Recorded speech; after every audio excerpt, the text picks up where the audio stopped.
Assalamualaikum warahmatullahi wabarakatuh. Saya Putri Nur Oktavia. Saya akan menjelaskan secara singkat isi koran usulan penjuru yang dibuat pada hari Jumat 14 Januari 1944 tentang berita tanah air. Hampir 2 tahun Indonesia diterkam oleh Jepang. Pada saat itu, rakyat tidak boleh mendengarkan kabar apa yang terjadi di Indonesia. Mereka hanya mendengarkan berita-berita yang bersumber-sumber dari Jepang. Jadi, rakyat harus tetap berhati-hati dalam menerima kabar dari Jepang yang berisi tentang dusta-dusta. Dan sifat mudah percaya dalam hal ini akan membawa kerugian besar bagi kita dan tanah air kita.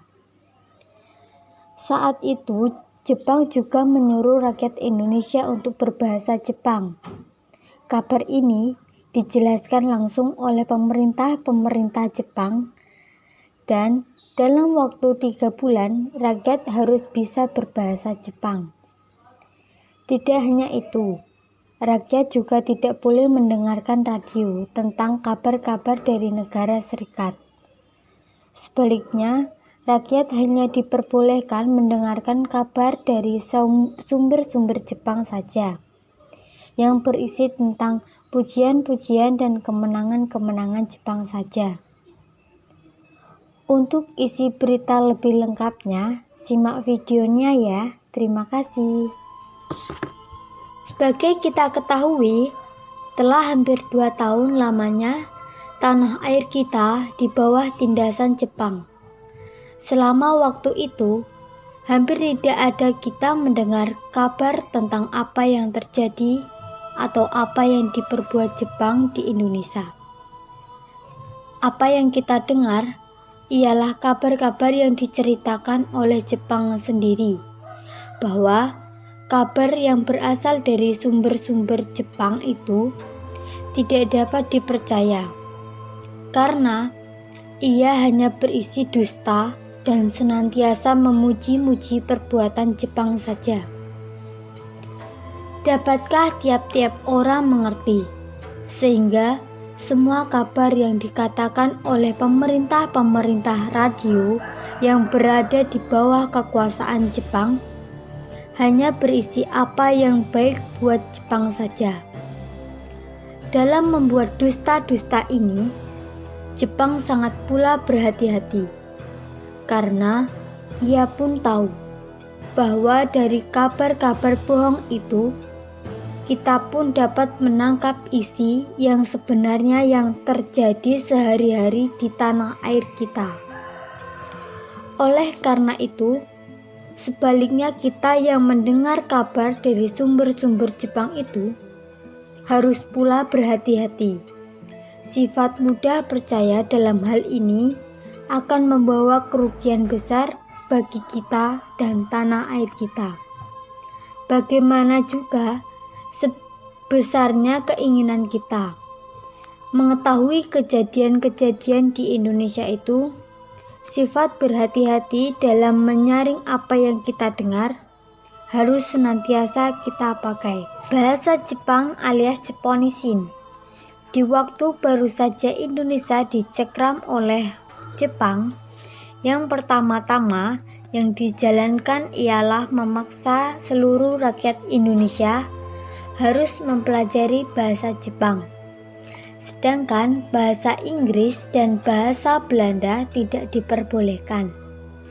Kabar keluar yang disiarkannya ialah katanya rakyat Indonesia sangat cinta kepada bahasa Jepang.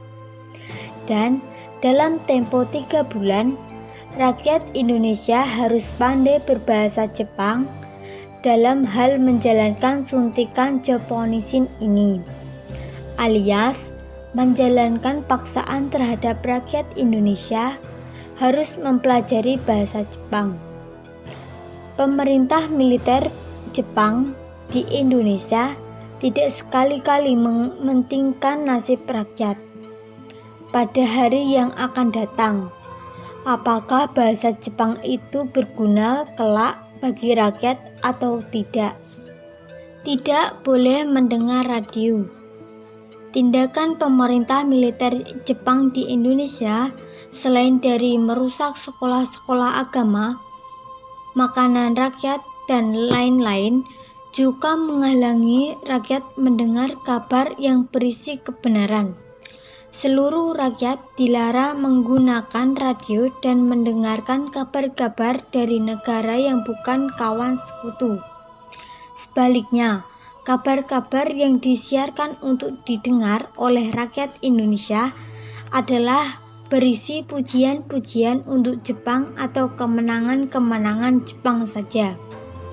Dan waktu baru-baru Jepang masuk ke Indonesia, ia mengumumkan kepada rakyat bahwa di bawah kekuasaannya, Indonesia tidak usah khawatir, negara serikat sudah tidak berjaya lagi. Dan pada waktu malam tiba, perlu diadakan penggelapan kota, dan lain-lain. Karena Indonesia sudah jadi surga menurut Jepang. Sehingga, meskipun dalam waktu perang, tidak usah khawatir diserang. Apalagi negara serikat sudah tidak sanggup menyerang pertahanan Jepang. Tetapi bagaimana pemerintah Jepang kepada rakyat sesudah ada Garuda negara serikat menjatuhkan puluhan-puluhan bom di pertahanan Jepang, di timur Balikpapan, Surabaya, dan lain-lain. Dengan nafas tersenggal-senggal, pemerintah militer Jepang mengeluarkan perintah agar rakyat berhati-hati terhadap serangan udara, menghancurkan pendirian Badan Perlindungan Udara, sambil menjumpai negara serikat yang diserangnya sudah tidak berdaya itu. Sekian penjelasan dari saya. Jika ada kesalahan atau kekurangan, mohon maaf. Wassalamualaikum warahmatullahi wabarakatuh.